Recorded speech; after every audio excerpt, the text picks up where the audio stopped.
Dorky Daddies. How y'all doing? Today is story time with Jake, with me. I want to tell a quick story. I think we all know just how incredible Apple Silicon has been. I mean, it's been absolutely, revolutionary. I am someone who has owned PCs and Macs my entire life, and Intel Macs were just kind of a laughingstock joke of computer ownership for people who used both. And anyway, we're not going down that rabbit hole today, but I do just want to talk about Apple Silicon and an experience that I had recently to just kind of anecdotally testify why this system is just life-changing for me. So recently I made a video, Final Cut 11 came out, and I wanted to compare the Magic Mask and the Magnetic Mask. The Magnetic Mask being Final Cut's version and the Magic Mask being DaVinci Resolve's version. And if you're not an editor, you're not familiar, all it is a AI rotoscoping tool. Here, I'll use it right now and cut myself out. Historically, this has been a gigantic, absolutely painstaking process, and with the new modern tools, it's like a couple of clicks. It's really fantastic, and Final Cut finally got it, and I wanted to compare it. I love Final Cut Pro, I love DaVinci Resolve, I edit with both. So I sit down, I set up the camera just like this right here on the desk, pointed at me while I've got my laptop open. I have an M2 Max MacBook Pro. It's been like my favorite thing I've spent money on in forever. And I just sit down and I do a screen recording just using QuickTime and start to record my screen, comparing Final Cut and DaVinci Resolve, making the masks, doing the rendering, doing the analyzing, comparing the real-time playback for both, while doing screen capture and reacting in real time and talking to the camera.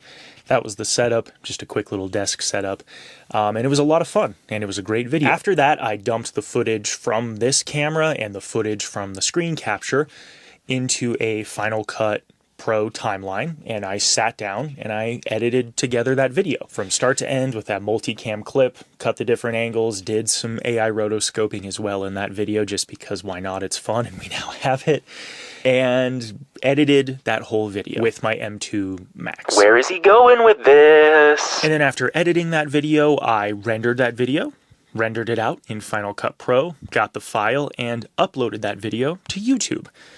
And the kicker, you guys are like, Jake, why are you telling this story? You could do this, whatever. What is the point of this story, Jake? The point of the story is that I did everything I just described on battery on my laptop. And by the time I was done with all of it, oh, and I edited a thumbnail. And by the time I was done with all of it, I was above 50% battery. Screen capture. Long take of screen capture, editing in Final Cut Pro, rendering in Final Cut Pro, uploading to YouTube, all of that. I think I had 60%. I don't remember the exact percentage, but it wasn't even that close to 50%. There's no world where that happens on an Intel-based Mac. No world. That's not possible. So yeah, that's just my little anecdote on battery life. I was able to do all of that. It didn't feel like I was losing performance, and I was able to make a full video in one sit down with Apple Silicon on a MacBook Pro, and it truly is just revolutionary what we have for computing that we can throw in our backpacks these days. It's incredible. But guys, that's all I have for you. Stay dorky. You guys are the best, and I will see you in the next video because I got to get back to editing. Later.